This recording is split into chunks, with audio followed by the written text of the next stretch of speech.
Good evening members, and welcome to this Performance, Governance and Audit Committee meeting on Thursday the 9th of March 2023. My name is Councillor Wendy Stamp and I will be chairing this committee meeting. Members, we are streaming this meeting live as well as recording, and by being present in the meeting you are given your consent to being recorded. During each item, please put your hand up to indicate if you wish to speak. I will then invite you to at the appropriate time.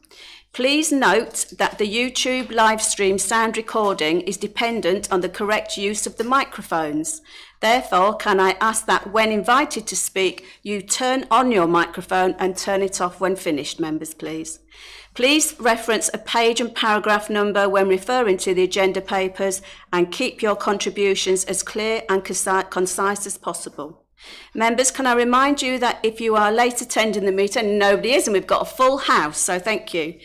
Members, I also requested that officers attend PGA meetings in person who are representing and speaking on reports on all agenda items in future meetings. Officers who aren't present have the agreement of the chairman to be remotely attending the meeting. Don't they, Mr. Dodson? I also wish to remind members that at the statutory annual meeting in November 2020, to enable member visibility, it was resolved that where papers are not private and confidential and subject to agreement by the relevant outside body, they would be stored on the central mod.gov library for all members to access. The appointed member representatives is therefore asked to use the relevant Fresh Serve link to submit papers. Suggest you advise that the link will be circulated. Oh, sorry, they've suggested I circulate the link, but it's the Fresh Serve link, members. I'm guilty, as many of the members, for not doing this. In fact, the only councillor who has done this is our excellent councillor, who sadly won't be standing for election in May, and that's the Vice Chairman, Councillor Stephen Nunn. And we've had queries where people can't access and don't know what's going on at outside working groups. And we have been advised, which is what that sentence, what I've just read out is. Councillor Edwards. Thank you, Chairman. I'm on the Drapers Farm Sports Club Committee, and when I attend a committee meeting, they discuss financial dealings that the club makes on their bar, etc. So really confidential information.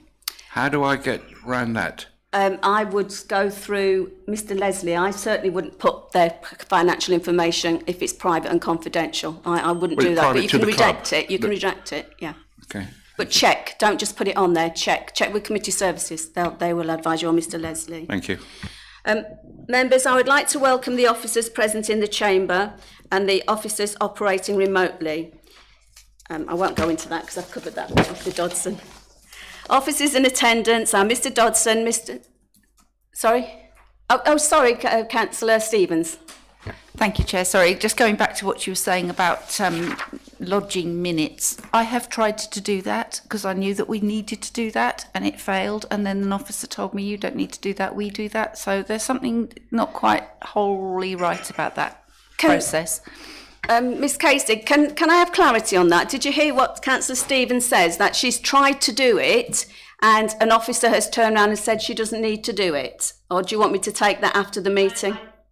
I think there might be just a slight confusion between working groups. Can you hear me? Yes. Between working groups and outside bodies. We would not be able to upload outside body information. That would need to come from the member representative. But with working groups, obviously, we manage not committee services, but civic support uploads all the paperwork for working groups. So I think there just might be just some confusion. There's always seems to be a little bit of confusion between how the working groups operate versus the outside bodies. Okay. We would expect members to upload the outside body paperwork where appropriate. Thank you, Ms Casey. Councillor, I want to call you Emma Stevens. Yeah. You can call me Emma, it's fine. Thank you. Yes, that was my confusion. Thank you. Okay. All right. So I would like to welcome the officers. Mr. Dodson, Mr. Leslie, Sue Green is in the chamber.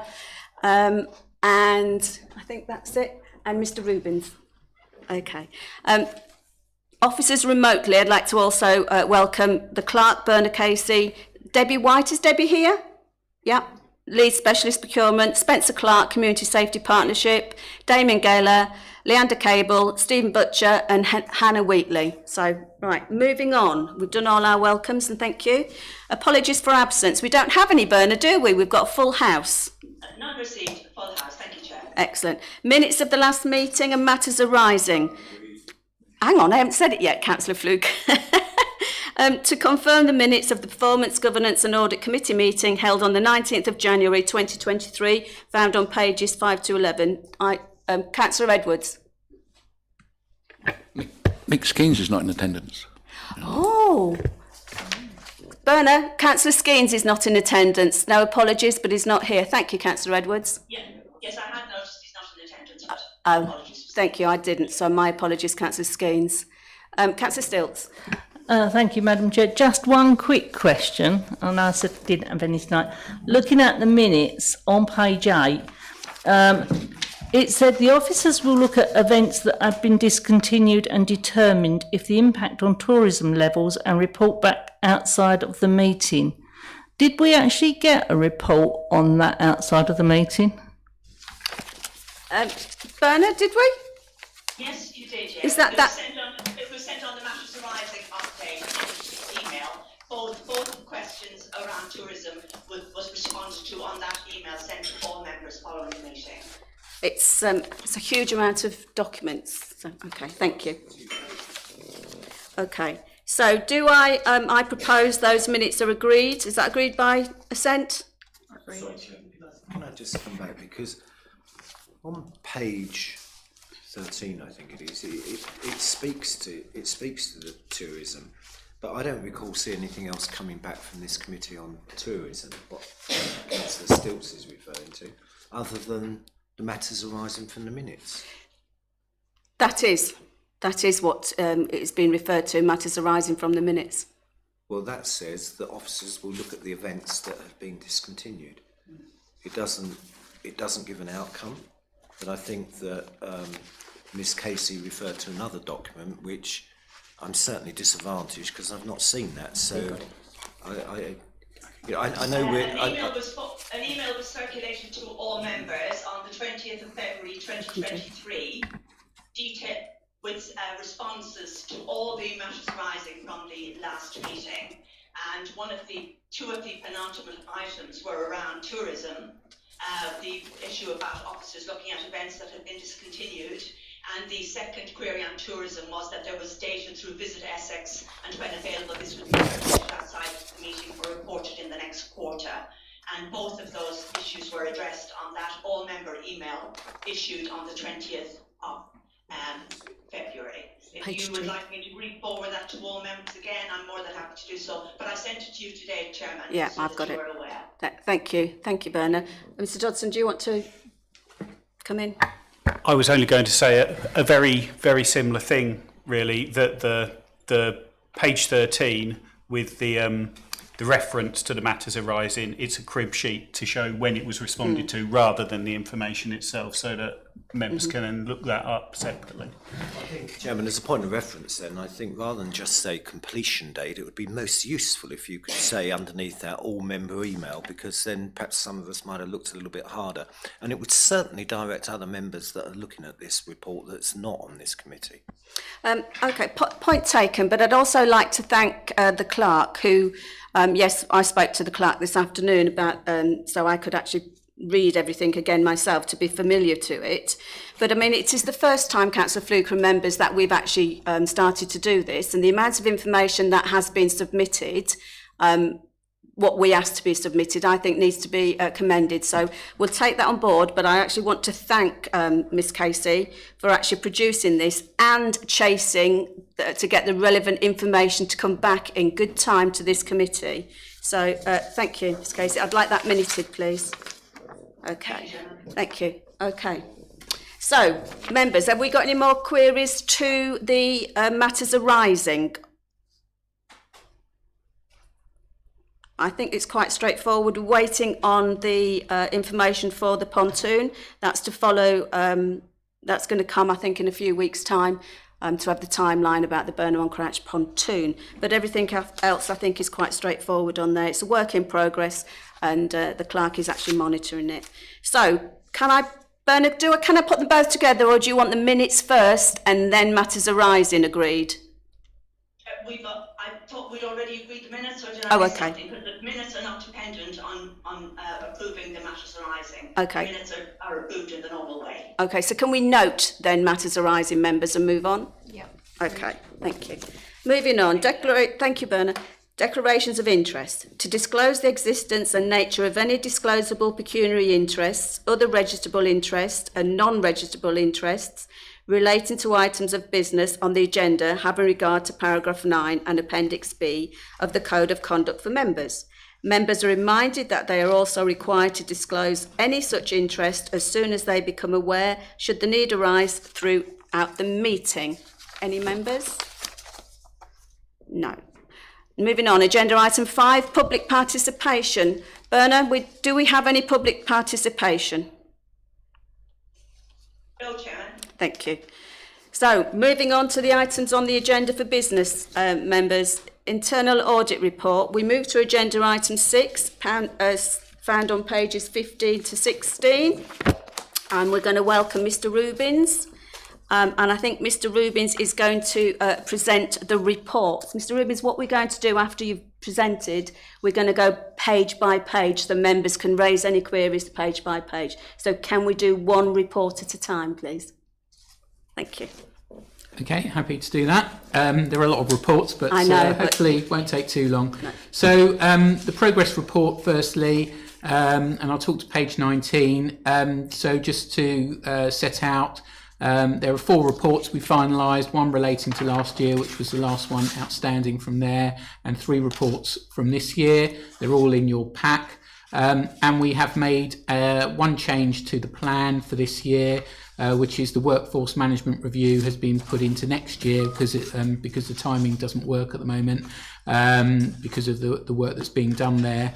And instead we've got a review of human resource management systems coming instead, which we're working on. So progress is on track, and for the June meeting we'll have the remainder of the reports and all the work will be completed, and happy to take questions on that. Members? No? Okay. So members, I'd like to just recommend that report to council. Do I have a seconder? Agreed? Yep, Councillor Stilts, and then it's been agreed. Moving on to agenda item, I've lost my place. 6B, thank you. Pages 27 to 34. Follow-up recommendation reports. Mr. Rubin. Thank you. Items So of contents. I'll speak to page 30 on this, which is the summary.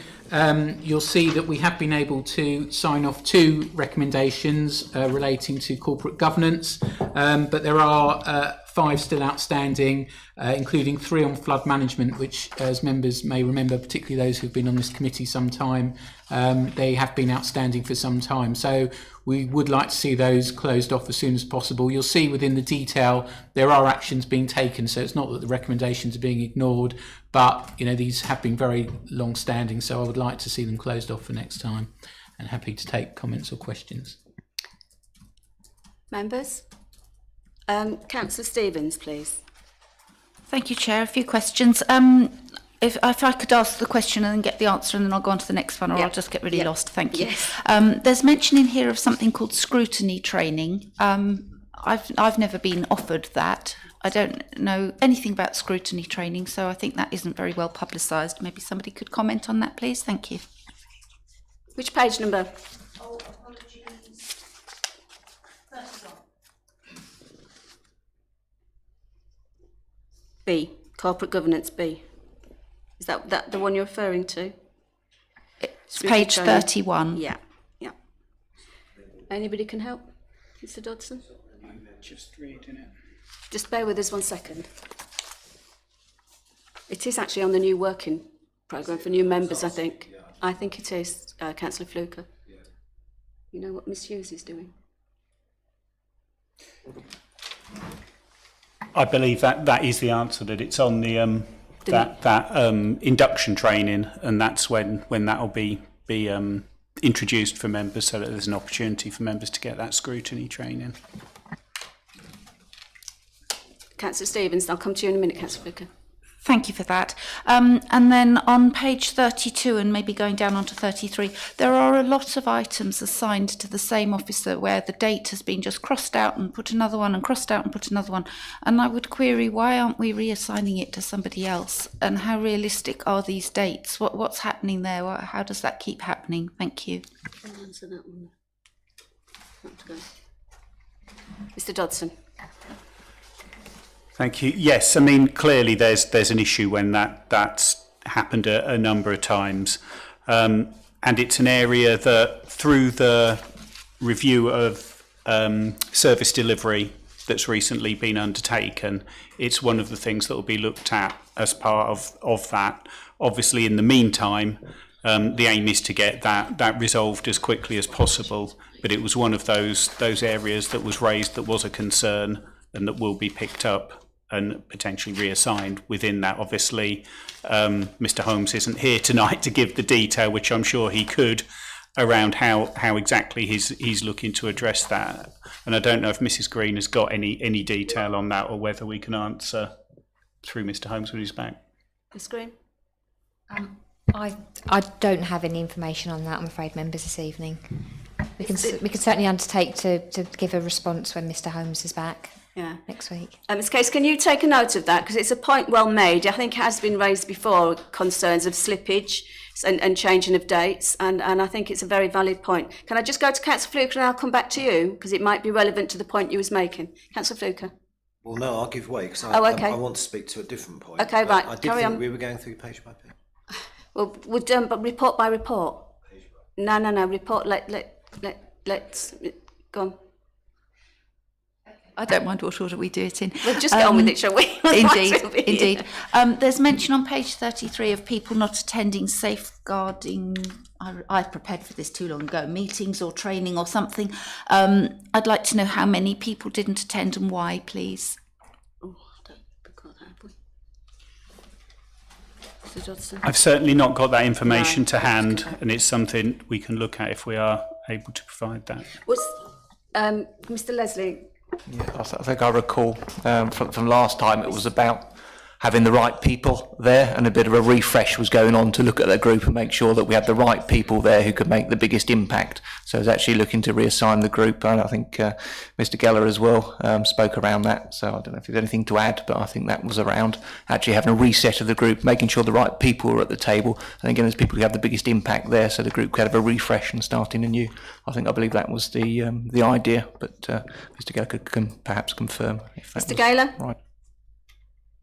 Good evening, members. Good evening. Yeah, I can confirm, and this was raised at the previous PGA meeting, there is a review of the designated safeguarding officers and their ability to attend the safeguarding forum that Walden holds. We're trying to make this more concise and give those smaller group of officers a greater focus to be able to attend. What I would say is that point was raised to be escalated to ONS for discussion. So I'm having discussions with the committee services for ONS to go through that. But in terms of officer attendance, what I would certainly say is, while the attendance at the safeguarding forum can sometimes be a bit light, it's not affecting, I just want to give members that reassurance because this is a very important subject, it's not affecting our ability to respond to safeguarding concerns or reports that we're receiving. It's just the internal general forum for discussion where it's a bit light. Hopefully that gives some reassurance. Councillor Stevens? Bit of reassurance. I'll be watching it. Thank you. Okay, thank you. Any further questions? Councillor Fluker, please. So yeah, page 31 at the top, this is the one about the dissolution of area planning committees. I mean, council made a decision on the 15th of December that this wasn't going to happen, but it's clearly not what that says in current progress. I think it's done and dusted. I think we all know what happened on the evening, and it was the will of the council not to agree to dissolving the 3 area planning committees. So I was also sort of expecting to see that there. And then it goes on to say, additionally, Overview and Scrutiny Committee also has a work plan of items. I don't think they're connected at all, so I think that's blurring it slightly. I think that was all around decision-making progress, decision-making. But the whole of the weight of the PAS report was based around this local authority success rate at defending appeals. And to be honest with you, it is quite poor when compared to other local authorities. But of course, the majority of those, the large majority of those appeals that were upheld were actually delegated decisions. So, yeah, I don't think that's really got an awful lot to do with what's going to overview and scrutiny. That was all to do with the quality of decision making, I believe.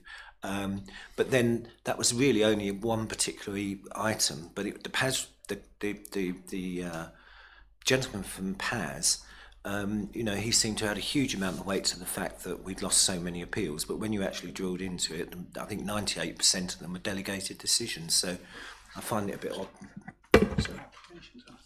Yes, please. Yeah, and just to note, these are completed. That was what I was going to say, is to note these are completed recommendations, hence it's a reference back to close the loop. But I just think we know they're complete, but again, somebody who reads this, it still looks open-ended, even though it's headed under complete. So it would be good, I think, if it had just said that it was decided by council that it wasn't going to happen. That's fine. Hang on a little bit. You think you raised a valid point. Do we need to add something else to the report? Do we need to add anything else to the report? I can do. I mean, actually, you know, the original finding was just that the council needed to decide on those issues, and I think that there was a problem that everything was all bound up together, so everything was being delayed, and we just said, look, if you don't want to do certain things, that's fine, but get on with the things that you do want to do. And I think that's exactly what's happened. So I don't have a problem with what's happened there, and that's why we've closed it. If you'd like us to refine the wording in any way, happy to do that. Well, I think certainly. you know, I think Mr. Rubins is absolutely right, but it's just clouty, isn't it? That it, you know, the idea was dismissed at council, and you know, no doubt it will come back in 6 months. But you know, I think it's a point well made, because then it's closed off. Otherwise, we're going to keep looking back. We need to actually close some of this off rather than keep it coming back. Thank you, Councillor Fluker. Councillor Edwards, and then Councillor Thompson. Just a couple of observations. First of all, I just want to confirm what Councillor Fluker said. I have actually been looking at the appeals that have been allowed since the beginning of this year. There were 18 that were allowed. One was the South East Committee. 17 were delegated. I just thought I would mention that. Okay, thank you. My other question is, lost it now. Flood risk management. Morden Council, page 32, first item.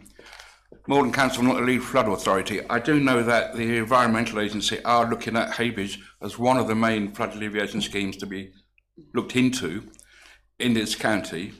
And I just wondered if there's any way that the ward members could be involved in any discussions with the Environmental Agency and the Flood Authority. Thank you. Councillor Edwards. Yeah, go on, I'll let you go. Yeah. Yes, I made a statement to council, I think, previously that highlighted the process that the Environment Agency are going through, and that in due course, as they go through their business planning process, there will be a full consultation on that. And of course, the ward members will be involved in that. I just also wanted to touch on the planning issue, and just to highlight that it would be expected that the majority of those are delegated decisions, because the vast majority of applications that are considered by the authority are delegated decisions. It's a very small minority of applications that do actually come through the member committees. I'm surprised you're not going to come back, actually, Councillor Edwards, with the success and the failure rate there, but there we go, we'll leave it there. Councillor Thompson, please. Thank you. Similar to Mr. Dobson's, actually, as something like 90% of decisions are delegated, you'd expect at least 90% of the decisions of the appeal rates to be that kind of proportion. So it wouldn't be half and half or anywhere near. Thank you. Chairman, if you could let me come back, 'cause I did. But we need to see both sides of this, Yeah, we do. and I think from what Councillor Edwards said, we don't see many delegated decisions that are being defended on appeal, and I think this is where we need to have that data. You need to see all three sides. You know, the members' involvement, the officers, where they've where appeals have been upheld and where appeals have been dismissed. And I don't see an awful lot that are upheld, but it is what it is. Can I ask a question of Mr Rubens? Because there is normally a audit that comes through to this committee about those appeals, isn't there? I can't remember what month they come through. I'm sure I've seen them previously. Councillor Stilts, when you was the chair of this committee, I'm sure we used to have reports, didn't we, which gave us the actual figures, or that documented figures. Do you not do that, Mr Rubens, anymore? Well, we used to. Chairman, if I could, Yes, I please. don't think it was the audit Was it that not they the came audit? through. It's performance figures, and I believe they are included in the balanced scorecard, but I can check that. Okay. That's where Yeah. that planning data should come through. Okay, thank you. Brilliant. So we got there in the end. Any more questions on 6B?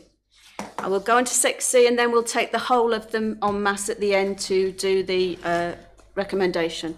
So 6C, Mr Rubens, you're getting off quite lightly really, aren't you? You can pad it out a little if you want to make you worth welcoming here. No, don't worry. I'm happy to get away. So 6C is the contract management report. So this was the one from last year that was still outstanding. It's come out moderate assurance on the design and effectiveness. So there are some good practices in place. There's a policy there. We were able to find signed contracts for all of the suppliers that we checked, and there were proper penalties and break clauses in the contracts.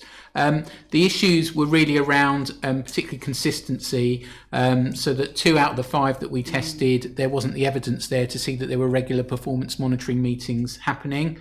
In one contract, the public convenience one, there weren't any formal key performance indicators or formal performance monitoring arrangements. I mean, officers told us that there were some informal meetings, but obviously we're looking for evidence of that.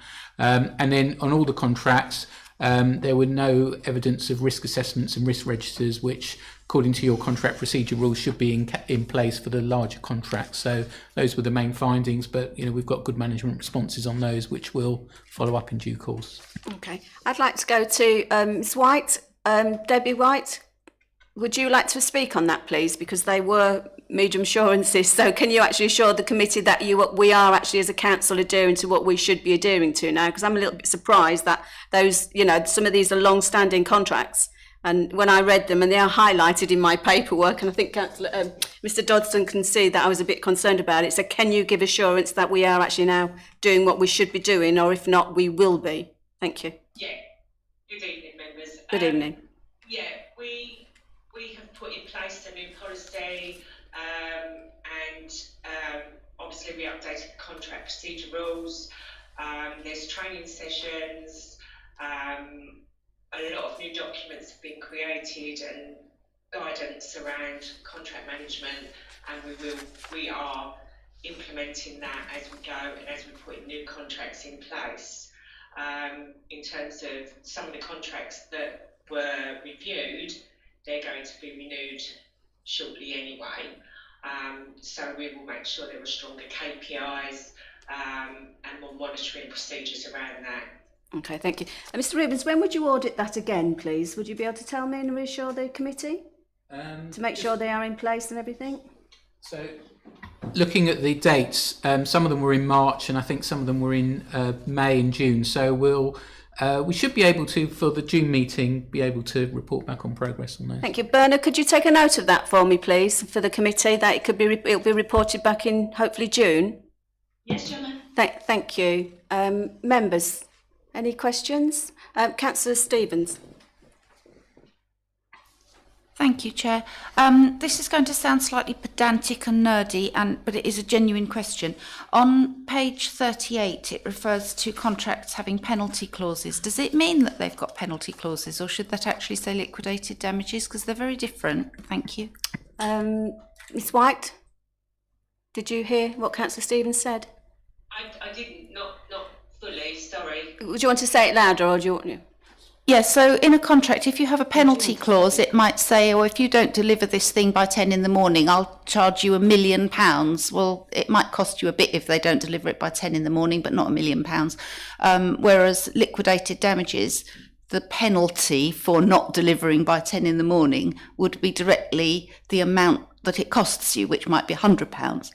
And in this report, it refers to the contracts having penalty clauses, which is quite unusual. I would expect them to have liquidated damages because penalty clauses are not enforceable in a court of law.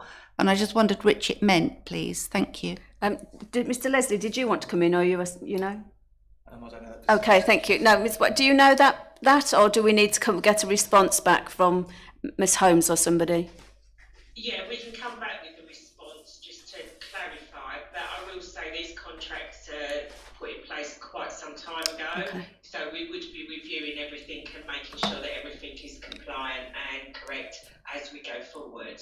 Okay. Well, it's a good question, though. Thank you. So we'll get that come back to us, Councillor Stevens. Next question.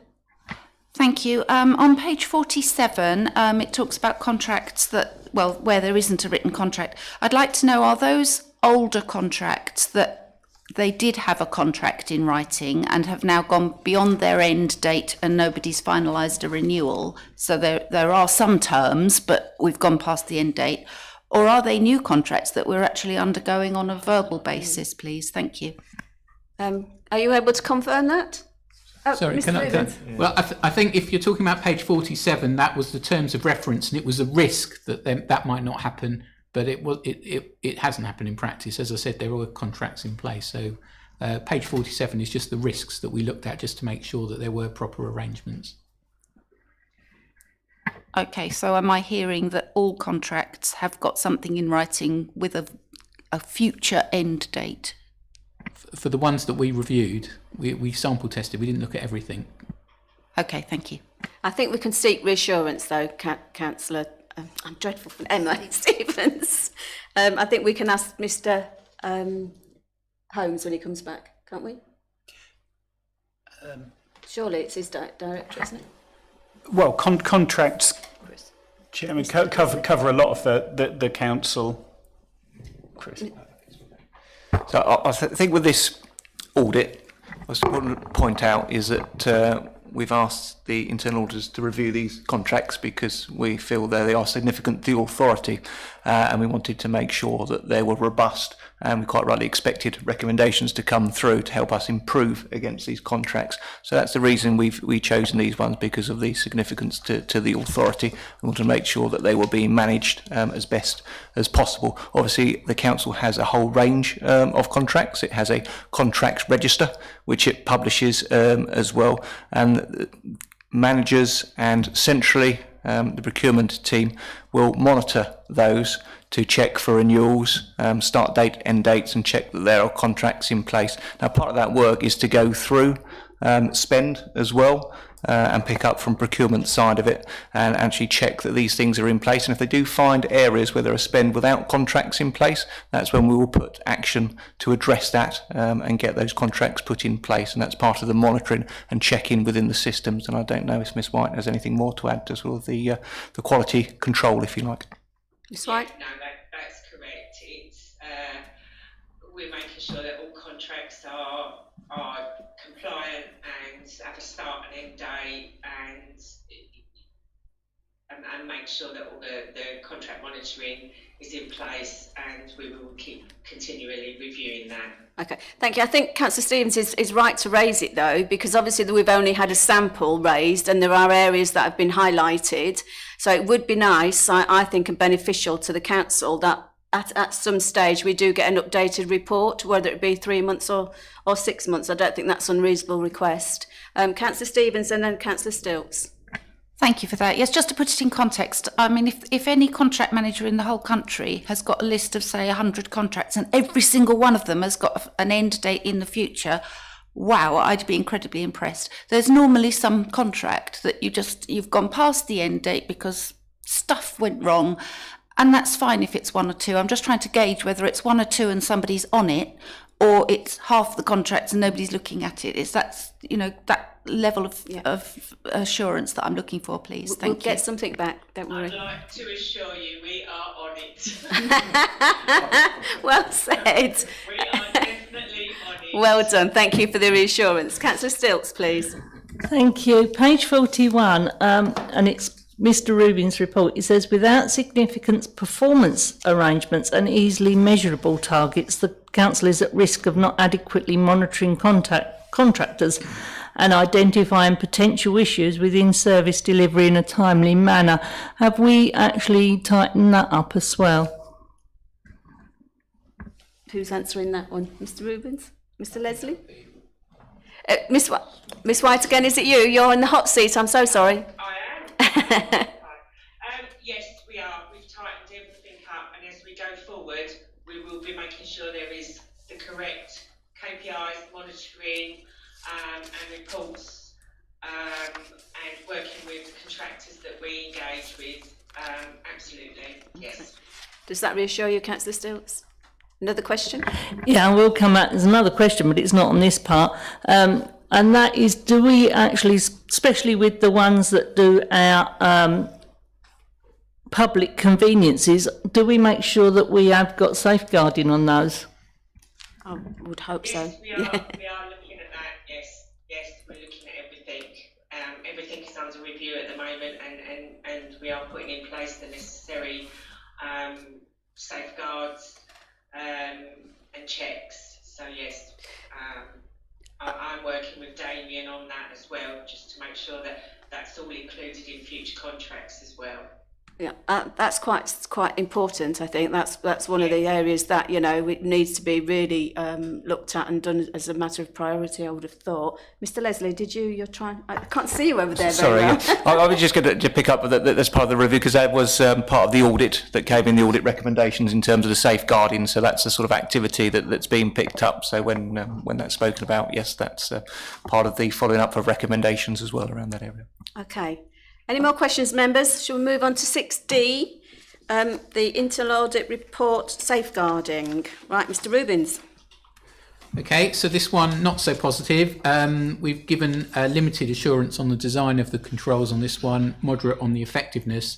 Although there are some weaknesses, we did note some positives, though, some improvements since the last time we reviewed this area. So in particular, there's a new case management system, because we had an issue when we last audited around lack of documentation, lack of an audit trail, not being able to see what happened with cases. Well, that is all now dealt with through this new system, and it seems to be working well. And we tested 5 safeguarding concerns and saw that they'd been dealt with appropriately. So that's very positive. In terms of the areas for improvement, there's one in particular which we've rated as a high priority, which is around the use of volunteers and making sure there's a comprehensive list of volunteers and there's any safeguarding issues around that, including whether they're coming into contact with children and vulnerable people. So that's a particular priority to be able to deal with that one. But there were some other issues that we've picked up, including the need to be more consistent around contracts. So that was just mentioned previously. In fact, again, there is an improvement here, because last time we looked at it, the contractual arrangements hadn't really been looked at all in terms of safeguarding. Now we've noticed there are some, but it's not comprehensive. So that needs to be put in place. There was the issue around attendance at meetings, which one of the members picked up before, and then finally around the safeguarding policy, making sure that's up to date and has got relevant officers named in it. So a number of areas there. Again, we've got a good action plan to address that, and we'll be following that up in due course. Thank you. Well, some improvement, but would Ms White or Mr Gaylor like to speak on anything, just to reassure Mr Gaylor, thank you. Thank you. Just to try and offer members some reassurance, so I can offer the reassurance that we have begun work on that volunteers list. So the volunteers list is currently under the ownership of the strategic community lead, and basically they're going to list out the volunteers that we use, that we engage with. I will then follow that up with some various verification checks. The same can be said of the contractors list. We're working through active contractors, and again I'll begin a verification process and essentially check with either volunteers or contractors as to whether, one, they have a safeguarding policy. If they do, I'll check it, make sure it's fit for purpose, that'll be fine. If we feel that the safeguarding process either isn't there or isn't satisfactory, I will then be recommending that they sign up to ours, and there's a pro forma for that as well. So this is stuff that's ready to go. Okay. In terms of the safeguarding meetings, obviously that's been referenced already. In terms of the policy, yes, there is a programme I want to follow to begin the refresh process for that, and that will take place over 23-24. I do need to agree a date where I'll finally deliver that document, so I'll be working towards that. One thing I would say is we're really trying to use the audit processes to highlight where some of the gaps are, and to basically get straight in there and try and correct those areas. Again, just to remind members that we have there's some of the safeguarding processes being taken to ONS as well, so just to reassure that there are checks and balances, lots of checks and balances in place for the safeguarding work. So hopefully that gives some reassurance. I think it gives some, Mr. Gaylor, but have we got a more precise timeline? Because this has been around a long time, and safeguarding is a serious issue, and it's getting more serious day to day at all councils, at all levels. So have you got any dates or any timeline that can be, is 3 months, 6 months, your volunteers, whatever? Can you reassure us? The volunteer list, I'm expecting to finalise that, to have the list up and running by the end of April. The same for the contractors list. In terms of the meetings with the designated safeguarding officers, I'm due to set new meetings for the coming financial year for the safeguarding forum, and in that forum, the next meeting, we will be discussing the designated safeguarding officers that we think will be suitable for the meetings. In terms of the policy, that's a bit longer, so I'm honest, I would expect delivery for that towards the end of the financial year.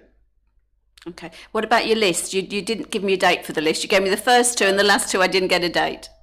Sorry. So in terms of the list of officers, I'm looking at taking. So the first meeting for the first new list meeting will probably be. Well, the reason why I'm referring to the safeguarding meeting is because that's where the forum meets to discuss who the officers are. Are they the right ones in place to refresh that? So I would say the first meeting will be in the first quarter of the financial year. Okay. So, yeah. Thank you. So I would expect that new list to be agreed then, and then brought forward to members shortly after. And the last one you said at the end quarter. Okay, thank you. So forgive me, members, because I asked a few questions before opening it out to you, so I apologise. Members, anybody got any questions? Councillor Stilts. Thank you, Madam Chair. I must admit, safeguarding is a worry, because as Mr Rubins brings this to our attention, if there was a safeguarding issue, we would just be as at fault as anyone else. What does worry me, and I think it's page 52, is where it says that while some departments within the council have contractor arrangements to ensure safeguarding procedures in place, the procedure team intend to include this in future tenders. Can all departments see that list? So if I was working in one department and I wanted to check on a contractor, is that easily done? Does our system talk to each other? So at the minute, there isn't that interaction. Once the main list is completed, it will include both volunteers and contractors. It's a very comprehensive list. It has a series of questions. So one of them will be, are they using their own safeguarding policy? Are they not? When's the next time I'm due to do a check with them? So once that new list is completed, it will be centralised. It's in the procurement folder on a SharePoint folder that everyone can access.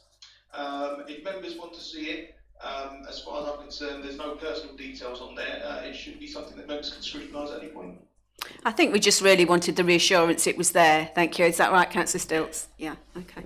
Any more questions, members? Officers, anybody want to say? No? Right, move on. 6E. Sorry. Mine's somewhere else. 6E. Mr Rubins. So this is the audit of strategic performance in the Place Directorate. It's come out very positively as a substantial assurance on the design and moderate on the effectiveness. A lot of good practice there, we thought. Very clear objectives, clear strategy, clear performance indicators, good monitoring, good reporting. So, lots of good practice there, we think. So really good to see. The main issue we found, which might be of interest to members, was really around the PGA meetings and the extent to which councillors' requests and queries are followed through on, and also showing clearly where performance is behind track, that has been actioned and been addressed. So I understand work's already underway. I saw that obviously the matters arising seem to be better, but we've got an action in place to address that by June, and obviously again we'll follow that up next time. Excellent, members. We've got a tick in our boxes. We're doing something right. Councillor Fluker. Yeah, thank you, Chairman. Yeah, I did pick up on that, page 64, the areas of concern, and I'm really pleased, Mr. Rubins, that you've highlighted this, and it's a shame really, because this is a bit of a problem that goes right the way through the committee structure, where we don't do follow-ups. So, I'm delighted actually that committee services are picked up on this and they're doing what they're doing, because I think that's going to provide good tracking for the future. Thank you. Totally agree, and thank you, members, for allowing us to introduce it. We started that here. Well, I'm not chairman of those committees, but I'm sure if you are next time, you'll be able to bring it forward. No, thank you, and thank you for recognising it. It's nice. The officers have worked very, very hard. They often do, but yeah, thank you. 6F, members, community safety. Mr. Oh, sorry. Oh, I do apologise. Councillor Stills has a question. Thank you. On page 63, you say in order to achieve this for the place strategy notes, the 6 key areas, you've got flood resilience and air quality pollution, but we've already seen in your report that those are 2 areas that are a problem. Will that depend on those 2 areas then coming on board? Well, it's all part, I think, of the structure that we're talking about. So those 2 need to be, obviously, as I said, included along with everything else to make sure you can see the improvements happening and the action happening. So, that's what we want to see in place. I think it's a good question, but it's down to this committee to make sure we monitor it and that things are, and then hopefully we'll have the officers hopefully in the chamber at some stage, and they can actually explain to members why or what issues and problems they've had, which doesn't bring it to fruition, as I call it. But good question. Anybody else? No, moving on. 6F. Community safety, I'm sure we've just done that. So, community safety, again, a very positive report, substantial on design, moderate on effectiveness, a lot of good practice again. You've got your community safety plan in place, good risk assessments. We can see good public engagement as well as part of that. So the main issue that we've raised in terms of an improvement is again around having full representation at the relevant group, the responsible authority group, where people aren't attending and they're supposed to be providing updates, it just meant the update wasn't given at all. So it's important to make sure that the right people attend, or if they don't attend, they delegate it to someone else who can provide that update. So that again has been accepted, and again we'll follow up in due course. Yeah, thank you, Councillor Fluker. Yeah. So, just a point of clarity there, Mr. Rubins. On page 76, areas of concern. Are you referring to members of the group or members of the council? So, page 76, areas of concern, sort of 3rd line down, 2nd sentence. So the actual representatives are on page 77 and listed there. So you have the chief executive. There's also representation from the police, the clinical commissioning group, and so on. So those are the people that we're talking about in terms of the attendance. So if I'm so it does actually. That's why I asked, because it did say that you can add full members, but I'm still not sure if there are any elected members on this group. But I mean that's, that is quite an appalling indictment, and bearing in mind who you've actually. Councillor Huebner is the elected member on the responsible authorities group. Thank you, Do you Ms. know, Casey. Chairman, I never saw your lips move. Thank you. Yeah, well, but we've got to be careful because I'm Yeah. not sure if it means the actual members of that group, of which there are a lot, and come from various agencies. But I mean, that's quite a bad indictment, really, isn't it? And I don't know, Mr. Rubins, if your report has gone back to all of these people, your findings.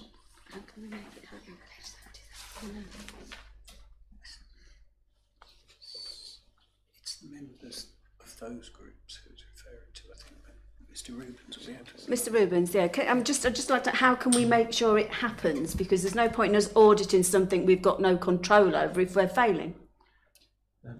Spencer on the call. Yeah, we'll go to Mr. Rubins, then Spencer. Well, Spencer might be best placed Spencer. to Where is he? He's disappeared. Spencer Clark. Oh, hello. You can see me now. Thank you. Yeah. So as I say, we welcome the recommendations here from Malden District Council point of view, because Malden District's always been attendance at the meetings, and so have our elected members. You'll see on page 76, which goes on to 77, they audited the last 3 RAG meetings, and at one of the meetings, there was no probation update.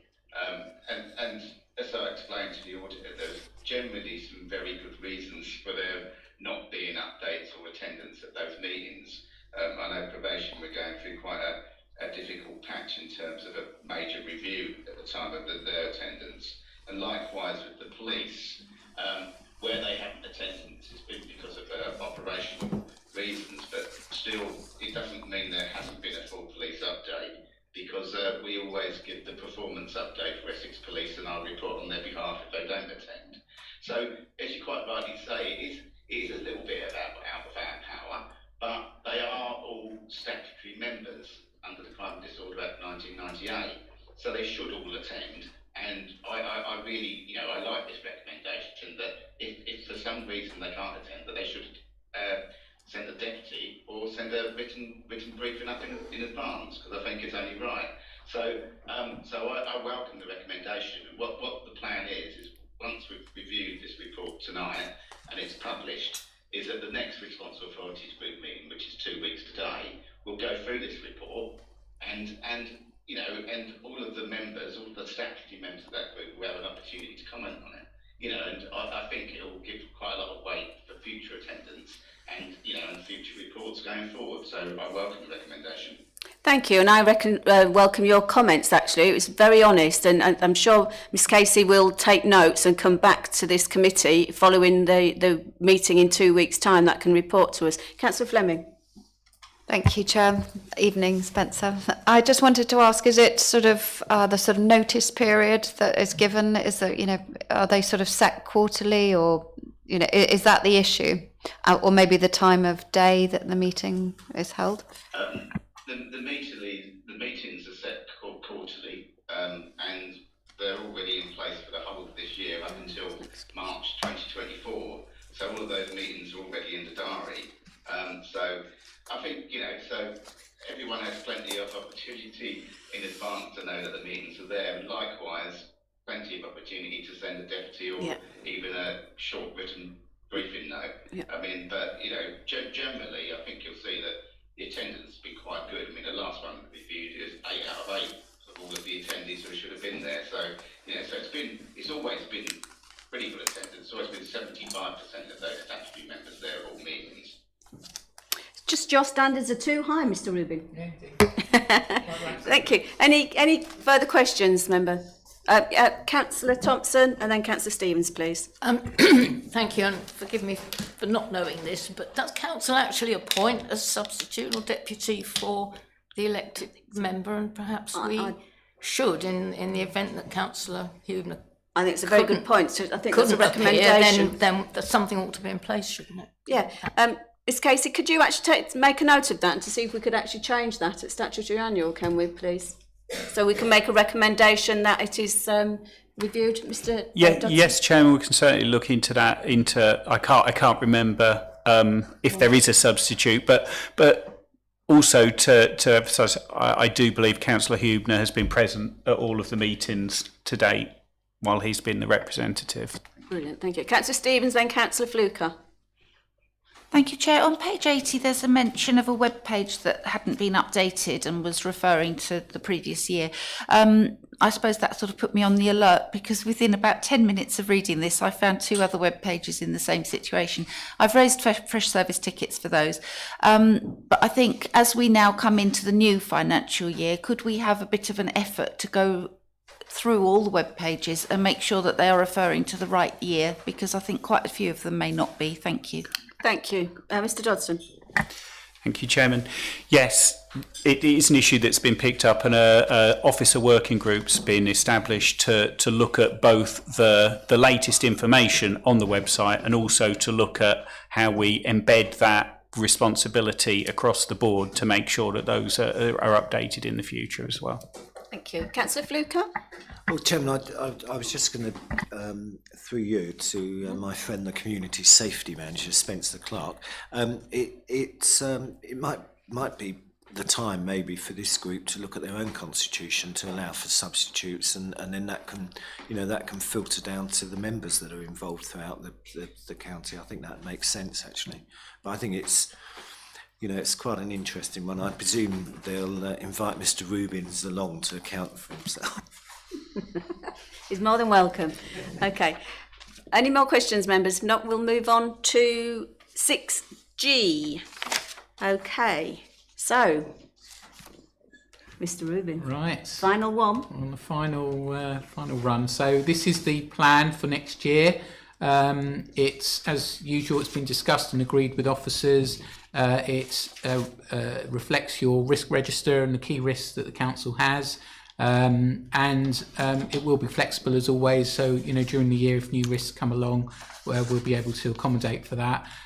There's normal ones you'd expect to see, but I think some interesting ones there around, for example, equality, diversity, inclusion, climate change, sickness absence.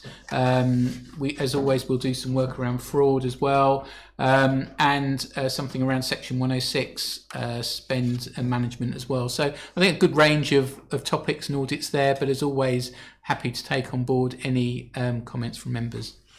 Okay, well, I'd like to, page 88, it says future focused assurance. I was actually pleased, and I put good.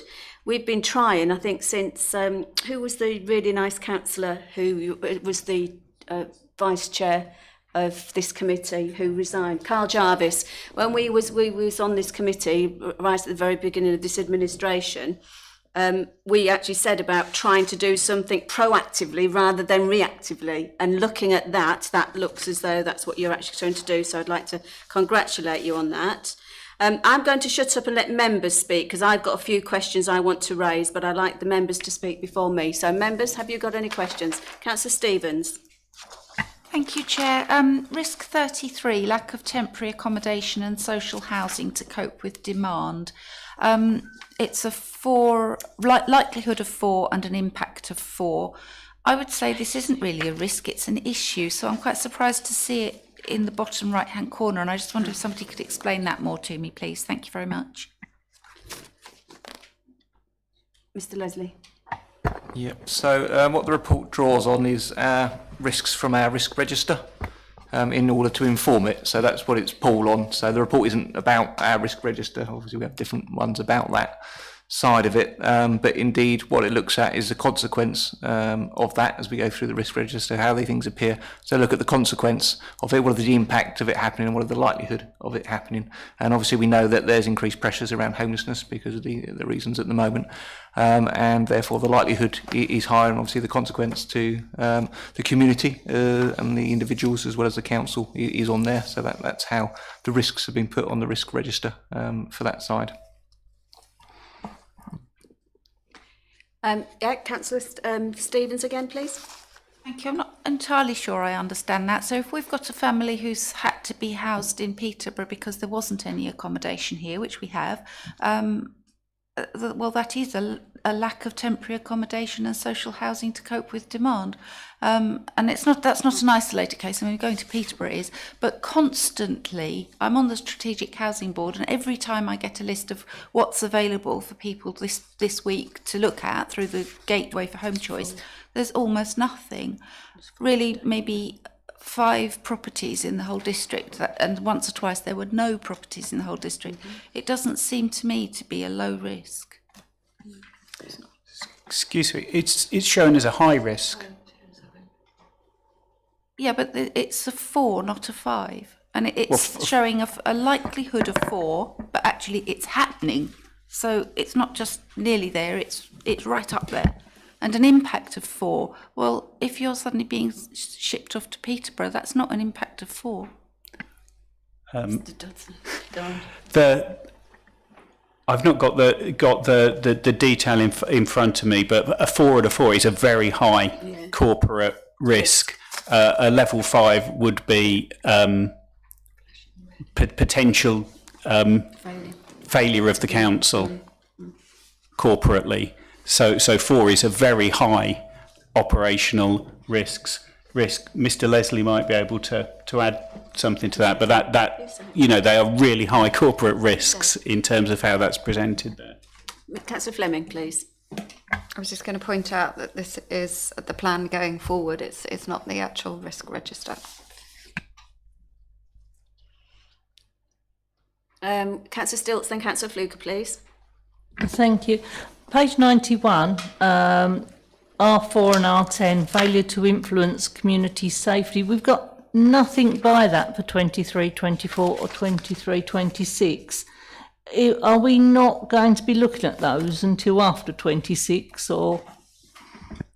Well, we weren't, because we've literally just done an audit, as you've seen today. We've presented it, and it came out well. So we didn't see it as a particular priority. Obviously, if members do think it's a priority, then we should look at it again. We can put it within the strategic plan. I don't think we'd be looking to do it next year because we've just done one, but we could look at doing it in 2 or 3 years' time.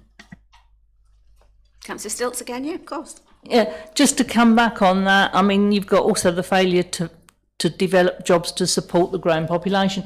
I'd like to see them come back because they change. And although they're brilliant at the moment, in 2 years' time, we could have a problem. So I'd like to see that we're at least keeping an eye on them. Mr. Leslie, do you want to say anything? No? Yes. So obviously the forward plans down there, and of course the recommendations that are raised in the report will come up as a follow-up report next year, so that's how they keep track of. And then the 3-year forward plan, obviously starting on page 97, shows the allocation of the resources to individual areas around that. I think, Councillor Stilts, we can bring things throughout this committee at any time if we want to reassess it and move things around, because I've got some concerns later, and I had a word with the directors, and we can actually bring them forward if we need to. So it's worth noting. Bernard, Ms. Case, can you note what Councillor Stilts has just said, because it may be okay for like what Mr. Rubin says, it's just been done. It may be okay for 6 months or a year. It may come back, but at least then we're going to have that, hopefully, some flexibility in the system. Thank you very much. Councillor Stilts, have you finished? Shall I go to Councillor Fluker? Councillor Fluker, please. Yeah, thank you, Chairman. I agree with what Mr. Dodson said, because I think if you don't manage to house a homeless person, that becomes more likely to be a 5. But the fact that we're managing to find somewhere for them to go, albeit in Peterborough, which isn't satisfactory, but we're actually discharging our statutory duty to find somewhere, and we know how hard it is. I think the problem is when accommodation in Peterborough and Napenstone all dries up. But there's one overarching thing which I'd like the committee and Mr. Rubin to consider, and that's timelines. It's delivering projects on time. We've got corporate projects which have been, rolling around for sort of 6-7 years. Okay, I know we've had COVID in between, but we soon got up and running on Teams, and a lot of other councils achieved quite a lot during lockdowns. But I think timelines are very, very, very important, and I think we're quickly going to a stage now where I think that all projects, all large projects in this council should have challenging timelines agreed by the people that are involved, so that we can monitor them and move them forward. I mean, most of those projects are considered in private and confidential anyway. But I think it's a good way of measuring performance and deliverability, and it does keep the members focused as well. So it's certainly something that I'll be asking council to consider soon. But I think it's maybe something in the overarching audit that you should consider within this of delivering projects on time and providing challenging timelines. Thank you. Mr. Raymond?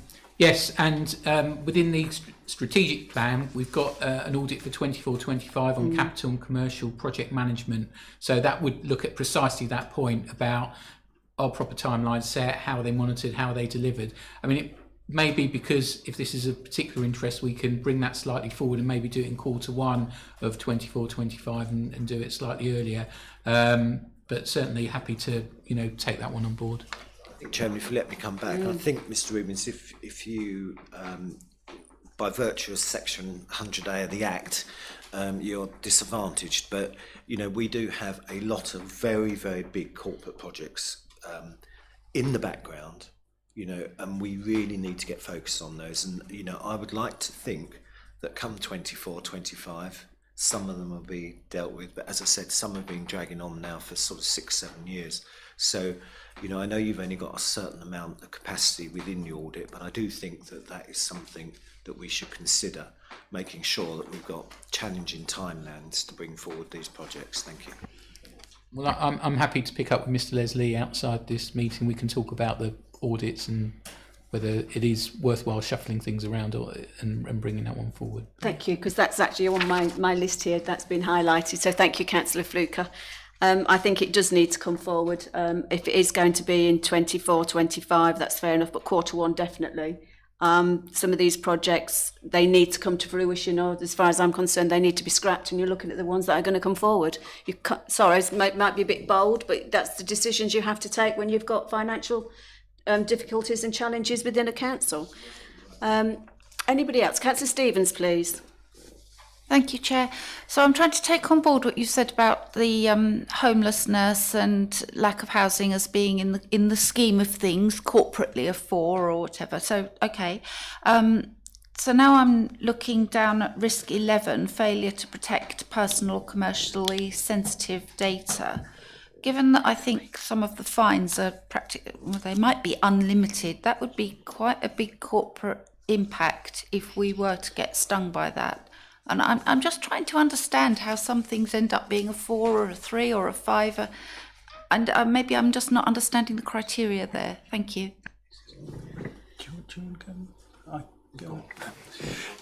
That is similarly a level 4 risk in terms of, I believe, that the consequence.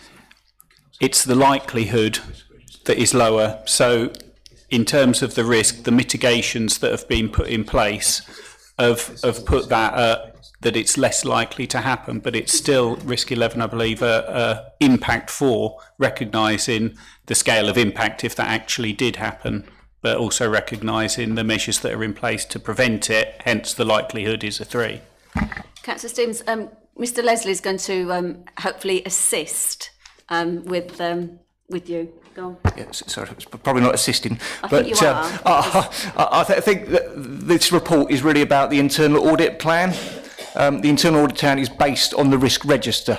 So what the report shows is the risk register as it stands, and that is the risk register. Obviously, we do bring the risk register to the committee for debate, but this isn't the item that it's on. So when we bring it forward, we then have the debate about whether we agree with the risk register. So there is an opportunity to debate that, but this isn't that report. But that's just what I'll say. But of course, there is an opportunity to go into this discussion when we look at the risk register itself.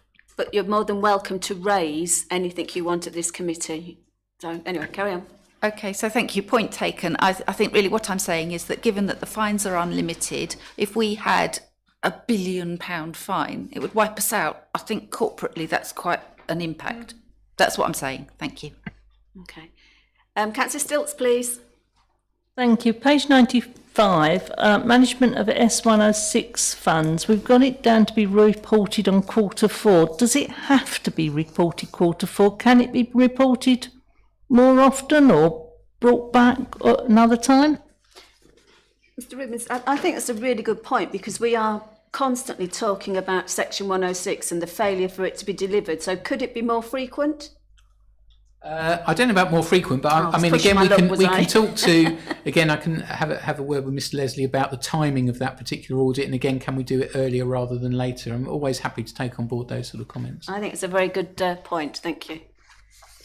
Councillor Fluker, please. I think this, because some of the projects, I believe, are being funded out of the 106 fund, and I think that's why it's important to have timelines, particularly the local development plan review. I see that as quite an important risk, although with fairness I think we are actually doing a lot now to make sure we know where the money is and what we're spending it on and what we can spend it on. Yep. And I look forward to seeing the galleon installed in the park instead of some proper housing for homeless. Okay. So I've got members. Has everybody finished? Because I've got a few points. Hopefully, Councillor Stevens, I'm going to most probably be in the same boat as you and shouldn't be raising them, but I'm going to because it's our committee. The issues I've got, and I don't know how it connects with the new corporate plan. I spoke briefly to Mr. Dodson, and he said it's got to be you, Mr. Leslie. I think that's going to help me on this one. Is how is the digital connectivity going to be brought in as a internal audit strategic plan? Where can it be included? Because would that come under like the Section 106 is? Because if we're going to bring and raise our economy and our business, and we've got the 4th lowest internet speed, I can't see anything on here on our audit strategic plan for the next so many years to 2026, how that's going to be incorporated so we can actually move that forward. So if you can advise me and the committee, if they're interested, how that would come in. You've got it where? You can share your findings. Sorry, Chair, we're just discussing That's what fine. findings we've got. Yeah. I think it's something we could look to incorporate in terms of our IT governance, I think, when we say, IT governance. IT asset possibly. management, no? Yeah, well, I was thinking of that, although that was a discussion we were having, IT asset management or IT governance, but possibly IT asset management might be a place, but we could certainly find a place to perhaps consider that a bit more when we come to the terms of reference. I appreciate that's in 24-25, the IT asset management. That's brilliant. But Ms. Casey, can you make a note of that, though, that it is actually included, though, please, and it is picked up? Yes, Chairman. Thank you. And I was just thinking, Chair, sorry, perhaps we could pick that up in the plan with an actual note in the comments about the digital side of it, so that we can come Thank back to you. committee to show that we've updated the That's part of plan our when it comes future back plan and usually. ways of working, isn't it? So there's no point in if we can't connect. Doesn't matter what we want to do, but if you can't connect, there's nothing you can do.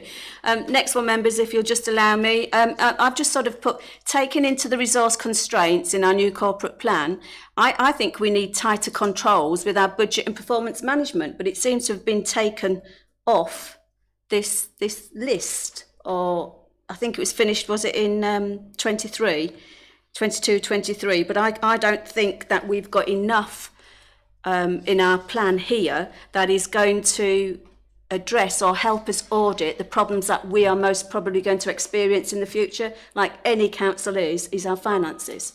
So where is that going to be picked up here? And is it going to be reported on a regular basis? I know you're going to say, Councillor Stamp, you've got the mid-term financial strategy and everything coming in, but where is it included in here, please? Yep, so the audit plan has main financial systems, I think on page 93.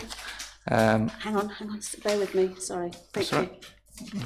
I like to write things down, thank you. Yep, So got at it. the top, and then the comments within there talk about budgetary control and that side. So the main financial systems is an annual audit that looks at the core financial systems around that. So will that be detailed enough to come to this council about our financial, where we are at the time? I just want us to keep more of an eye on it, because this year we've obviously got using our reserves, and the next years if we don't do anything we're going to go more and using our reserves. So I think it's important it either comes and gets audited at this committee, or it goes somewhere that the council is well aware what's happening with our finances? Yep. So the internal audit will focus on that sort of budgetary control, the main financial systems, and the sort of the robustness and controls in place there. And then in terms of the budget monitoring reports that come through, they go to S&R committee.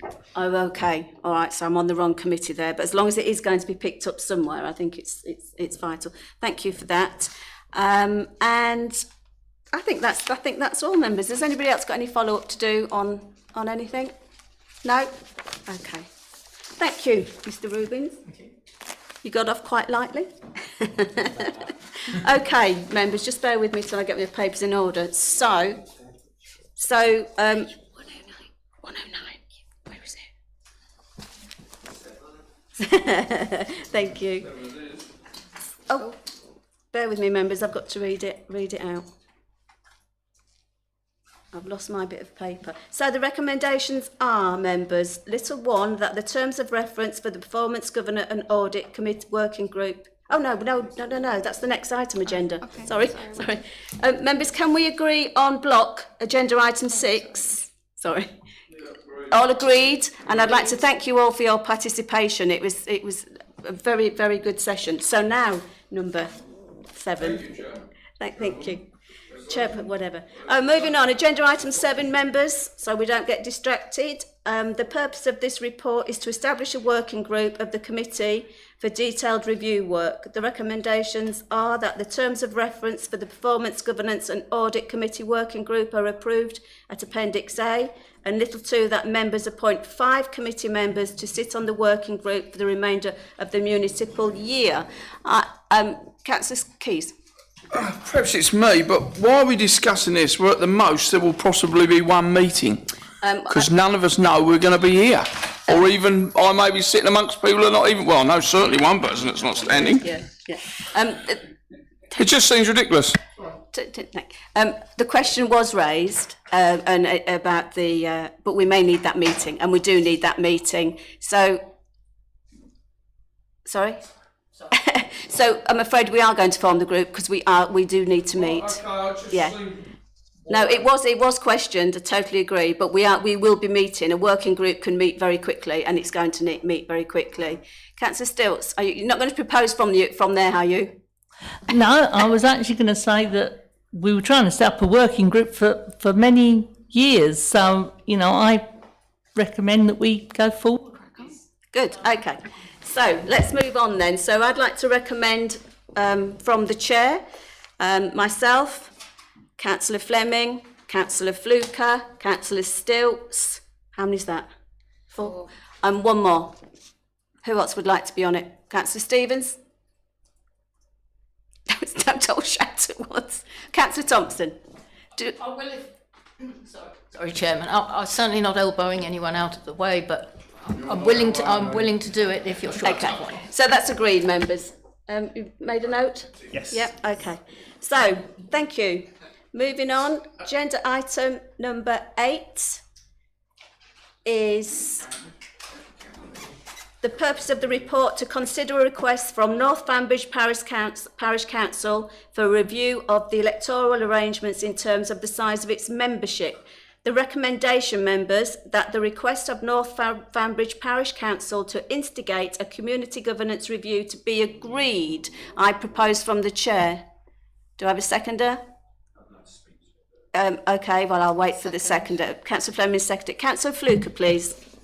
Chairman, I mean, if this has the support of the Parish Council, which I guess it does, I mean, it's quite extraordinary, really, because Ashram and Dengie is quite a strange parish council because it's a combined parish council, and I think collectively, I think they've probably, even with all of the development in Ashram, I think there's still only 230 houses and they got 5 members. So, and I just happened to be in North Fambridge the other day and I was absolutely staggered what North Fambridge looks like now. So, my view is, Chairman, if they think they can fill these places, we should support them. I would just ask Mr. Leslie one question. He says that the costs are minimal. It would be nice to know what minimal means. And also, Chairman, with all the development that's coming forward, perhaps you know, we should scope some of the other areas. For example, I know we've split the parish council in Haybridge, haven't we? But with some of the other areas, you know, whether or not it's likely that we're going to be asked the same questions. But I certainly don't have any problem with this, and I wish them every success in filling the places on a long-term basis, Chairman. Okay. Councillor Keys, and I'm going to go to Mr Dodson. Yeah, how many's on it now? I can't seem to see Is it. it 7? 5. 5, is it? We'll go to Mr Dodson first, and then we'll come back. Yeah, I did read the report. Go on. Oh, you're okay. Yes, it's 5, and 5 is the statutory minimum. So they're looking to increase it by 2. Yeah, yeah. In terms of the cost, this would be officer time, and it's not something that we wouldn't need to do a parish referendum or anything like that. It's a matter of doing a report, consulting, and then bringing it back through council and working with the parish council. Councillor Keys. I've been a parish councillor for many years myself. Why have they only ever had 5? Why was it never? Because I sit on Great Tottenham and we've got about 12, I think, 11. Wow. Yes, we have. That's a lot, isn't it? It is, and I just wonder why Fambridge, I know we've got a heck of a lot of building just taken place in Great Tottenham, but there's always been. I think the answer lies in my antecedents, and I can... My antecedents, what's gone on in the past. Oh, right, okay. And I think that North Fambridge has just grown exponentially. I mean, I've got no problem. I just wondered why there was only 5 for you. I think, you know, 20 years ago it was a tiny little village, and it certainly has grown. And the other thing is, lots of houses have sort of disappeared. There was plotlands. Now you've got big houses, more people, and everything else. I certainly don't think it's an unreasonable request. I think Councillor Fluke and Councillor Keys wasn't suggesting that. He was just yeah, okay. Yeah. Yeah. No, don't ever, members, if you're going to do that, you can take us all. Mr Dodson, do you want to say any more, or? No, I think Councillor Fluke largely covered those reasons. It's a growing village, and they want to broaden it. Yeah, okay. Okay, do we agree by assent, members? Okay, right, before we all get bored, because I can feel everybody getting restless, I think this is our last meeting, isn't it? I checked the calendar and I can't see that we're meeting again until obviously the new administration. So I would like to take this opportunity of thanking everyone on this committee in this room. I think it's been an excellent year. I've really enjoyed and been honoured that I've been allowed to chair it. I think you've all behaved impeccably, and I think you've all been very fair and scrutinised very well. So I'd like to thank you all and the officers and directors for assisting me while I've been in this chair. So. And obviously, yeah, and everybody else. Okay, so thank you for that. And moving on to the last bit, any other items of business the chairman decides is urgent? There is none, so I close this meeting at, I can't see it properly. Was it? 8:52. 8:52. Thank you. Safe journey home, members, and we'll see you the next time. Well done.